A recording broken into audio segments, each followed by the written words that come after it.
Hello, this is Richmond responding to the prompt. Fire. January 20th, 2025, 4 p.m., Two Harbors, Minnesota. Out on the breakwall, the temperature was a minus 28 degrees Fahrenheit. That was with the wind chill.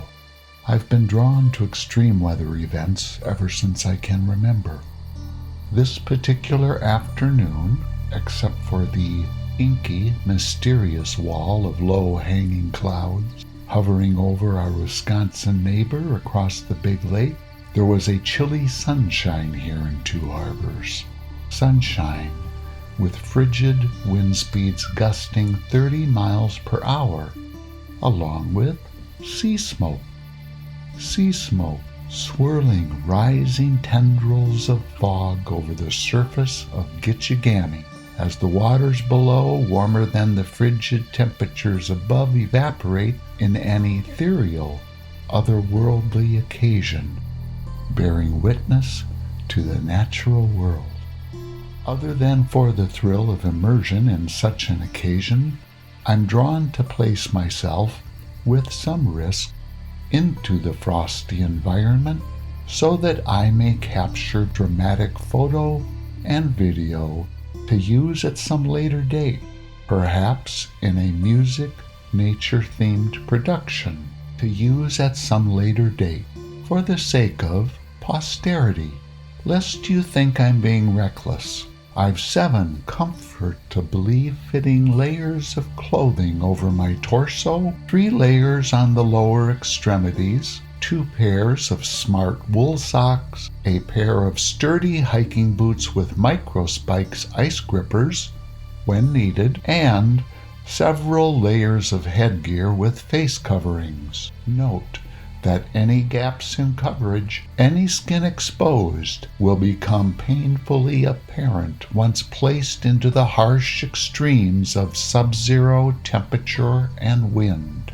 Hands, and fingers are the weakest link, and cataloging the beauty of these frigid phenomena require that a mitten must be removed from the right hand. Then, with phone camera held firmly in my still mittened left hand, my right-handed fingers will attempt to activate the camera to commence the intended procedure. It requires planning. There can be no wasted moments.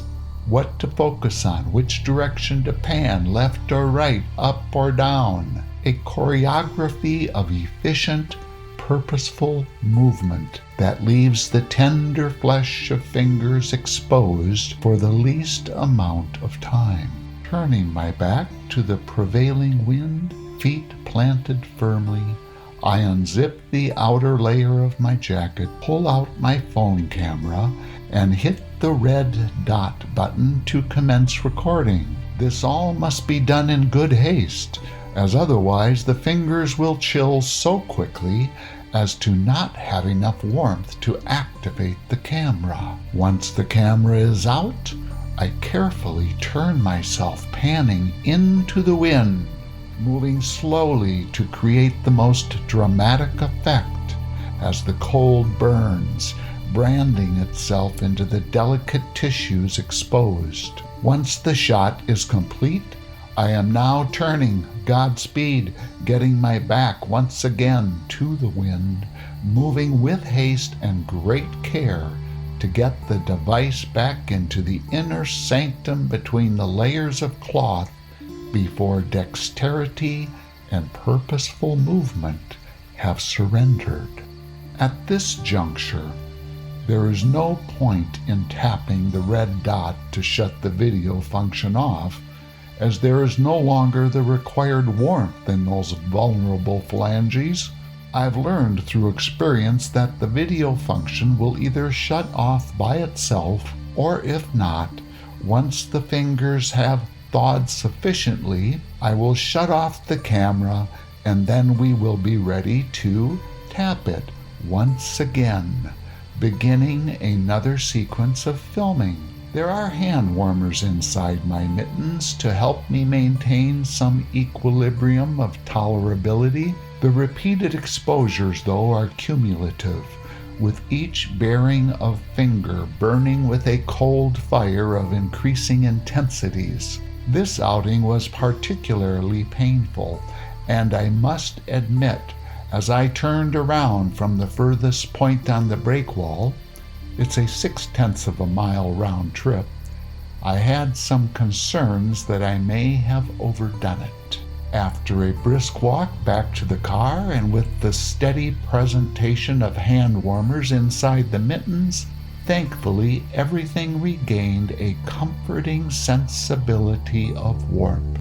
Fire and ice, cold like fire, may also burn, or at least give the sensation of. After all this foolishness, I headed over to Paul Van Hoven Park and watched more sea fog rising up across the bow of the Edna G. It was dark now, and even within the city limits of Two Harbors, the stars, shining cold and bright, were crisp against the January night sky. Elemental, starlight, a cosmology of distant suns not our own, light years away. Our sun also a star, burning with unfathomable ferocity, seemingly burning for eternity. But this flame too will at some point in timeless time extinguish, as all things in the temporal worlds change form. Fire, combustion starts our automobiles, cooks our food, warms our shelters, provides light, and under the umbrella of comfort offers memorable moments sitting around the campfire. And as with all things elemental to life on earth, fire may cause mass destruction, such as we are witnessing in the recent California firestorm events.